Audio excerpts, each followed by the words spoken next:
أعوذ بالله من الشيطان الرجيم. بسم الله الرحمن الرحيم.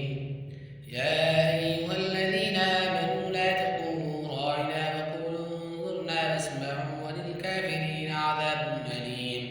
ما يود الذين كفروا من أهل الكتاب ولا المشركين أن ينزل عليكم من خير من ربكم، والله يختص برحمته من يشاء، والله ذو الفضل العظيم. ما ننسخ من آية أو ننسها نأت بخير منها أو مثلها. ألم تعلم أن الله على كل شيء قدير؟ ألم تعلم أن الله له ملك السماوات والأرض، وما لكم من دون الله من ولي ولا نصير؟ أم تريدون أن تسألوا رسولكم كما سئل موسى من قبل؟ ومن يتبدل الكفر بالإيمان فقد ضل سواء السبيل. ود كثير من أهل الكتاب لو يردونكم من بعد إيمانكم كفارا حسدا من عند أنفسهم من بعد ما تبين لهم الحق، فاعفوا واصفحوا حتى يأتي الله بأمره، إن الله على كل شيء قدير. وأقيموا الصلاة وآتوا الزكاة، وما تقدموا لأنفسكم من خير تجدوه عند الله، إن الله بما تعملون بصير. وقالوا لن يدخل الجنة إلا من كان هودا أو نصارى، تلك أمانيهم، قل هاتوا برهانكم إن كنتم صادقين. بلى من أسلم وجهه لله وهو محسن فله أجره عند ربه ولا خوف عليهم ولا هم يحزنون. وقالت اليهود ليست النصارى على شيء، وقالت النصارى ليست اليهود على شيء وهم يتلون الكتاب، كذلك قال الذين لا يعلمون من قبلهم مثل قولهم، فالله يحكم بينهم يوم القيامة فيما كانوا فيه يختلفون. ومن أظلم ممن منع مساجد الله أن يذكر فيه اسمه وسعى في خرابها، أولئك ما كان لهم أن يدخلوها إلا خائفين، لهم في الدنيا خزي ولهم في الآخرة عذاب عظيم. ولله المشرق والمغرب، فأينما تولوا فثم وجه الله، إن الله واسع عليم.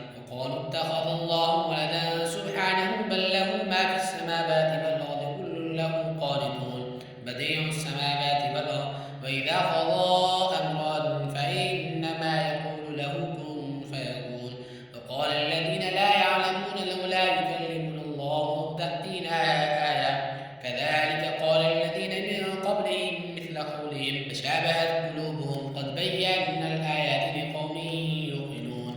إنا أرسلناك بالحق بشيرا ونذيرا ولا تسأل عن أصحاب الجحيم. ولن ترضى عنك اليهود ولا النصارى حتى تتبع ملتهم، قل إن الهدى هدى الله، قل إن هدى الله هو الهدى، ولئن اتبعت أهواءهم بعد الذي جاءك من العلم ما لك من الله من ولي ولا نصير. الذين آتيناهم الكتاب يتلونه حق تلاوته أولئك يؤمنون به، ومن يكفر به فأولئك هم الخاسرون. يا بني إسرائيل اذكروا نعمتي التي أنعمت عليكم وأني فضلتكم على العالمين. واتقوا يوما لا تجزي نفس عن نفس شيئا ولا يقبل منها عدل ولا تنفعها شفاعة ولا هم ينصرون. وإذ ابتلى إبراهيم ربه بكلمات فأتمهن، قال إني جاعلك للناس إماما، قال ومن ذريتي، قال لا ينال عهد الظالمين. وإذ جعلنا البيت مثابة للناس وأمنا واتخذوا من مقام إبراهيم مصلى، وعهدنا إلى إبراهيم وإسماعيل أن طهرا بيتي للطائفين والعاكفين والركع السجود. وإذ قال إبراهيم رب اجعل هذا بلدا آمنا وارزق أهله من الثمرات من آمن منهم بالله واليوم الآخر، قال ومن كفر فأمتعه قليلا ثم أضطره إلى عذاب النار وبئس المصير. وإذ يرفع إبراهيم القواعد من البيت وإسماعيل ربنا تقبل منا إنك أنت السميع العليم.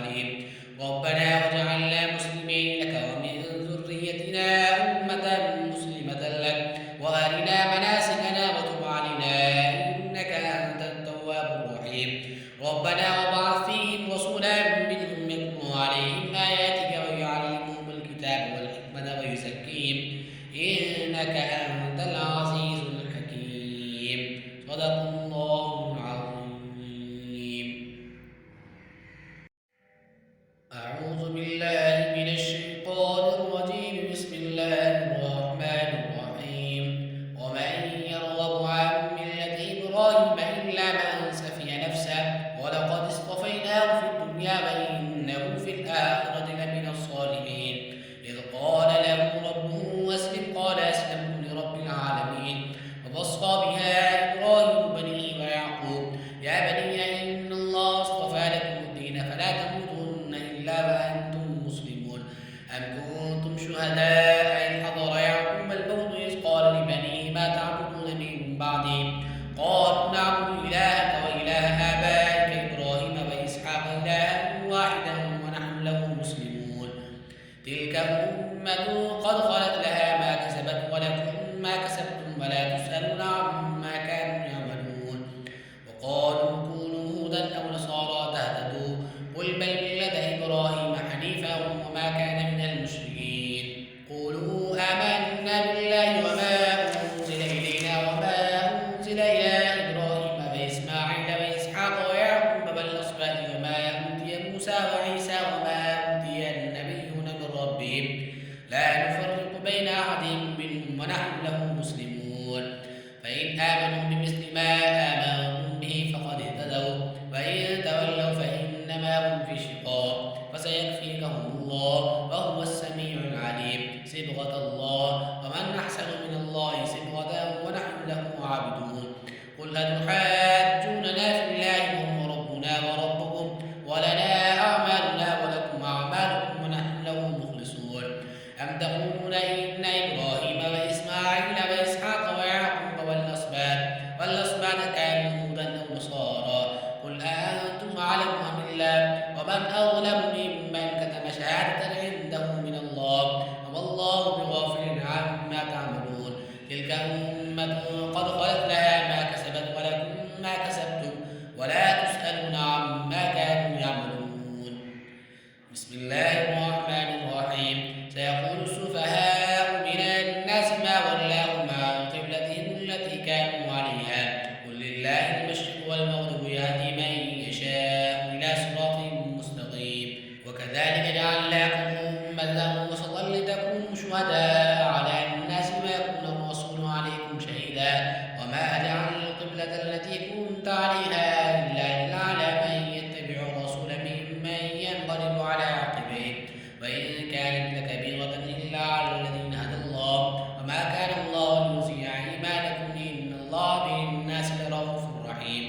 قد نرى تقلب وجهك في السماء فلنولينك قبلة ترضاها فول وجهك شطر المسجد الحرام وحيث ما كنتم فولوا وجوهكم شطرا فإن الذين أوتوا الكتاب ليعلمون أنه الحق من ربهم وما الله بغافل عما تعملون. ولئن أتيت الذين أوتوا الكتاب بكل آية ما تبعوا قبلتك وما أنت بتابع قبلتهم وما بعضهم بتابع قبلة بعض ولئن اتبعت أهواءهم من بعد ما جاءك من العلم إنك إذا لمن الظالمين. الذين آتيناهم الكتاب يعرفونه كما يعرفون أبناءهم وإن فريقا منهم ليكتمون الحق وهم يعلمون. الحق من ربك فلا تكونن من الممترين. ولكل وجهة وموليها فاستبقوا الخيرات أينما تكونوا يأت بكم الله جميعا إن الله على كل شيء قدير. ومن حيث خرجت فول وجهك شطر المسجد الحرام وحيث ما كنتم فولوا وجوهكم شطره لئلا يكون للناس عليكم حجة إلا الذين ظلموا منهم فلا تخشوهم واخشوني ولأتم نعمتي عليكم ولعلكم تهتدون. كما أرسلنا فيكم رسولا منكم يتلو عليكم آياتنا ويزكيكم ويعلمكم الكتاب والحكمة ويعلمكم ما لم تكونوا تعلمون. فاذكروني يذكركم واشكروا لي ولا تكفرون. يا أيها الذين آمنوا استعينوا بالصبر والصلاة إن الله مع الصابرين. ولا تقولوا لمن يقتل في سبيل الله أموات بل أحياء ولكن لا تشعرون. ولنبلونكم بشيء من الخوف والجوع ونقص من الأموال والأنفس والثمرات وبشر الصابرين الذين إذا أصابتهم مصيبة قالوا إنا لله وإنا إليه راجعون. أولئك عليهم صلوات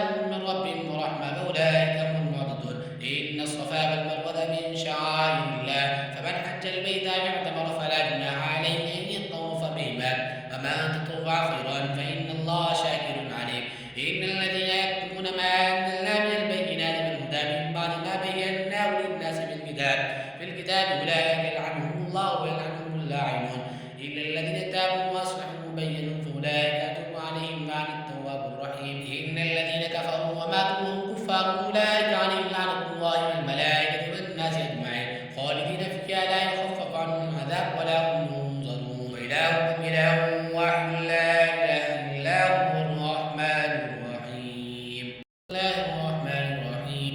إن في خلق السماوات والأرض واختلاف الليل والنهار والفلك التي تجري في البحر بما ينفع الناس وما أنزل الله من السماء من ماء فأحيا به الأرض بعد موتها وبث فيها من كل دابة وأنزلنا من السماء وتصريف الرياح والسحاب المسخر بين السماء والأرض لآيات لقوم يعقلون.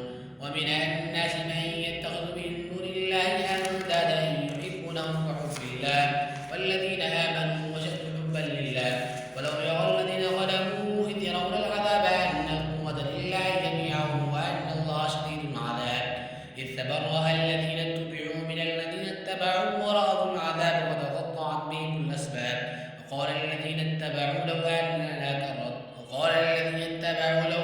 لنا كرة فنتبرأ منهم كما تبرأوا منا كذلك يريهم الله أعمالهم حسرات عليهم وما هم بخارجين من النار. يا أيها الناس كلوا مما في الأرض حلالا طيبا ولا تتبعوا خطوات الشيطان إنه لكم عدو مبين. إنما يأمركم بالسوء والفحشاء وأن تقولوا على الله ما لا تعلمون. وإذا قيل لهم اتبعوا ما أنزل الله قالوا بل نتبع ما ألفينا عليه آباءنا أولو كان آباؤهم لا يعقلون شيئا ولا يهتدون. ومثل الذين كفروا كمثل الذي ينعق بما لا يسمع إلا دعاء ونداء صم بكم عمي فهم لا يعقلون. يا أيها الذين آمنوا كلوا من طيبات ما رزقناكم واشكروا لله إن كنتم إياه تعبدون. إنما حرم عليكم الميتة والدم ولحم الخنزير وما أهل به لغير الله فمن اضطر غير باغ ولا عاد فلا إثم عليه إن الله غفور رحيم. إن الذين يكتمون ما أنزل الله من الكتاب ويشترون به ثمنا قليلا أولئك ما يأكلون في بطونهم إلا النار ولا يكلمهم الله ولا ينظر إليهم يوم القيامة ولا يزكيهم ولهم عذاب أليم. أولئك الذين اشتروا الضلالة بالهدى والعذاب بالمغفرة فما أصبرهم على النار ذلك بأن الله نزل الكتاب بالحق وإن الذين اختلفوا في الكتاب لفي شقاق بعيد. ليس البر أن تولوا وجوهكم قبل المشرق والمغرب ولكن البر من آمن بالله واليوم الآخر والملائكة والكتاب والنبيين وآتى المال على حبه ذوي القربى واليتامى والمساكين وابن السبيل والسائلين وفي الرقاب وأقام الصلاة وآتى الزكاة والموفون بعهدهم إذا عاهدوا والصابرين في البأساء والضراء وحين البأس أولئك الذين صدقوا وأولئك هم المتقون. يا أيها الذين آمنوا كتب عليكم القصاص في القتلى الحر بالحر والعبد بالعبد والأنثى بالأنثى فمن عفي له من أخيه شيء فاتباع بالمعروف وأداء إليه بإحسان ذلك تخفيف من ربكم ورحمة فمن اعتدى بعد ذلك فله عذاب أليم.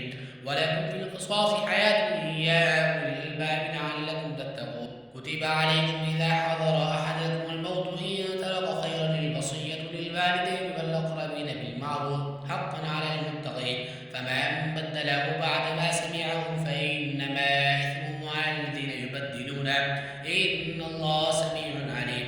فمن خاف من موص جنفا أو إثما فأصلح بينهم فلا إثم عليه إن الله غفور رحيم. يا أيها الذين آمنوا كتب عليكم الصيام كما كتب على الذين من قبلكم لعلكم تتقون أياما معدودات فمن كان منكم مريضا أو على سفر فعدة من أيام أخر وعلى الذين يطيقونه فدية طعام مسكين فما تطوع خيرا فهو خير له وأن تصوموا خير لكم إن كنتم تعلمون. شهر رمضان الذي أنزل فيه القرآن هدى للناس وبينات من الهدى والفرقان فمن شهد منكم الشهر فليصم ومن كان منكم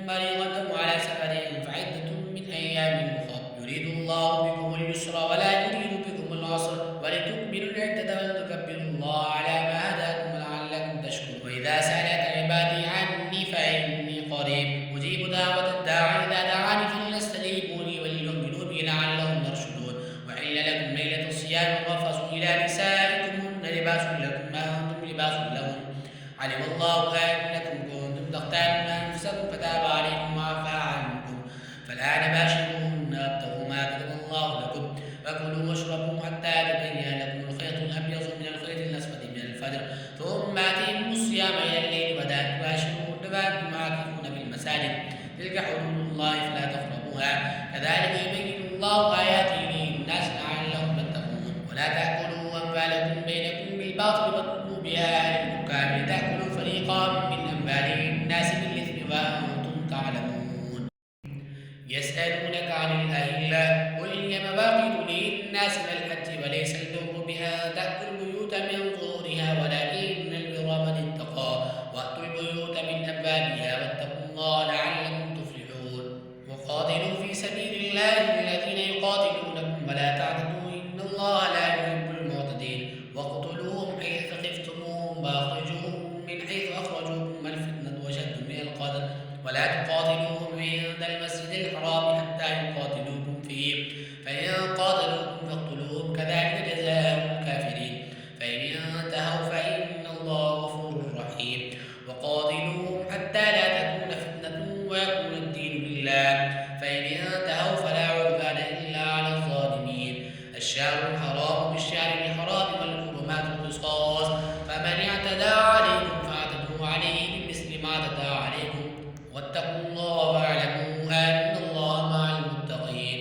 وأنفقوا في سبيل الله ولا تلقوا بأيديكم من التهلكة وأحسنوا إن الله يحب المحسنين. وأتموا الحج والعمرة لله فإن أحسنتم فما استيسر من الهدي ولا تحلقوا رؤوسكم حتى يبلغ الهدي مهلا فمن كان منكم مريضا أو به أذى من رأسه ففدية من صيام أو صدقة أو نسك فإذا أمنتم فمن تمتع بالعمرة إلى الحج فما استيسر من الهدي فمن لم يجد فصيام 3 أيام في الحج و7 إذا رجعتم تلك 10 كاملة ذلك لمن لم يكن أهله حاضر المسجد الحرام واتقوا الله واعلموا أن الله شديد العقاب. الحج أشهر معلومات فمن فرض فيهن الحج فلا رفث ولا فسوق ولا جدال في الحج وما تفعلوا من خير يعلمه الله وتزودوا فإن خير الزاد التقوى واتقون يا أولي الألباب. ليس عليكم جناح أن تبتغوا فضلا من ربكم فإذا فصلتم من عرفات فاذكروا الله عند المشعر الحرام واذكروا كما هداكم إن كنتم من قبله لمن الضالين. ثم أفيضوا من حيث أفاض الناس واستغفروا الله إن الله غفور رحيم. فإذا قضيتم مناسككم فاذكروا الله كذكركم آباءكم أو أشد ذكرا فمن الناس من يقول ربنا آتنا في الدنيا وما له في الآخرة من خلاق ومنهم من يقول ربنا آتنا في الدنيا حسنة وفي الآخرة حسنة وقنا عذاب النار أولئك لهم نصيب مما كسبوا الله سريع الحساب. واذكروا الله في أيام معدودات فمن تعجل في يومين فلا إثم عليه ومن تأخر فلا إثم عليه لمن اتقى واتقوا الله واعلموا أنكم إليه تحشرون. ومن الناس من يعجبك قوله في الحياة الدنيا ويشهد الله على ما في قلبه وهو ألد الخصام وإذا تولى سعى في الأرض ليفسد فيها ويهلك الحرث والنسل والله لا يحب الفساد. وإذا قيل له اتق الله أخذته العزة بالإثم فحسبه جهنم ولبئس المهاد. ومن الناس من يشري نفسه ابتغاء مرضات الله والله رؤوف بالعباد. يا أيها الذين آمنوا ادخلوا في السلم كافة ولا تتبعوا خطوات الشيطان إنه لكم عدو مبين. فإن زللتم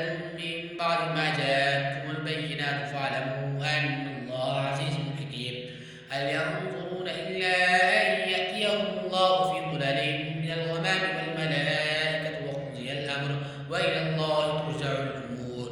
سل بني إسرائيل كم آتيناهم من آية بينة ومن يبدل نعمة الله من بعد ما جاءته فإن الله شديد العقاب. زين للذين كفروا الحياة الدنيا ويسخرون من الذين آمنوا والذين اتقوا فوقهم يوم القيامة والله يرزق من يشاء بغير حساب.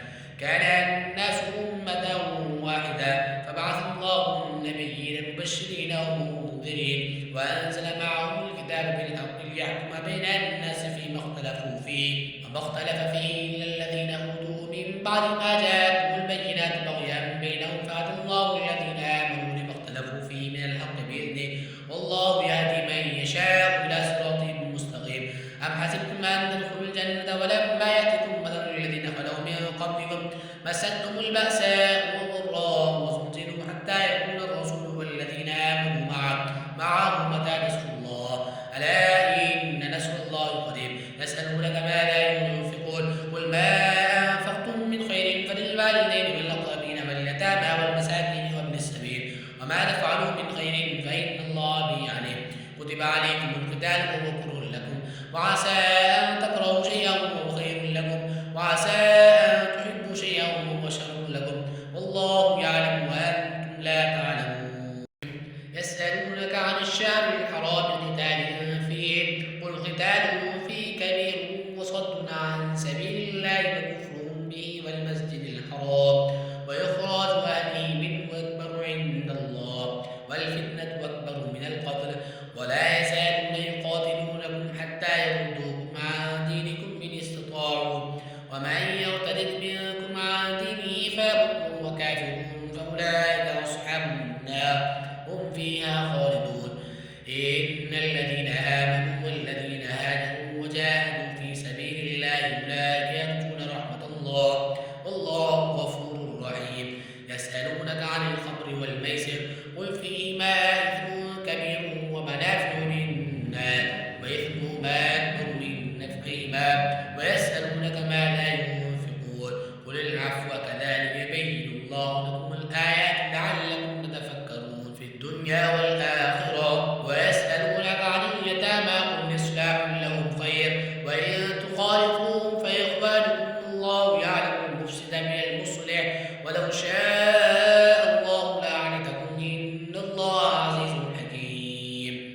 ولا تنكحوا المشركات حتى يؤمنن ولأمة مؤمنة خير من مشركة ولو أعجبتكم ولا تنكحوا المشركين حتى يؤمنوا ولعبد مؤمن خير من مشرك ولو أعجبكم أولئك يدعون إلى النار والله يدعو إلى الجنة والمغفرة بإذنه ويبين آياته للناس لعلهم يتذكرون. ويسألونك عن المحيض قل هو أذى فاعتزلوا النساء في المحيض ولا تقربوهن حتى يطهرن فإذا تطهرن فأتوهن من حيث أمركم الله إن الله يحب التوابين ويحب المتطهرين. نساؤكم حرث لكم فأتوا حرثكم أن شئتم وقدموا لأنفسكم واتقوا الله واعلموا أنكم ملاقوه وبشر المؤمنين. ولا تجعلوا الله عرضة لأيمانكم أن تبروا وتتقوا وتصلحوا بين الناس والله سميع عليم. لا يؤاخذكم الله باللغو في أيمانكم ولكن يؤاخذكم بما كسبت قلوبكم والله غفور حليم. للذين يأكلون من نسائهم تربص 4 أشهر فإن فاءوا فإن الله غفور رحيم وإن عزموا الطلاق فإن الله سميع عليم. والمطلقات يتربصن بأنفسهن 3 قروء ولا يحل لهن أن يكتمن ما خلق الله في أرحامهن إن كن يؤمن بالله واليوم الآخر وبعولتهن أحق بردهن في ذلك إن أرادوا إصلاحا ولهن مثل الذي عليهن بالمعروف وللرجال عليهن درجة والله عزيز حكيم. الطلاق 2 فإمساك بمعروف أو تسريح بإحسان ولا يحل لكم أن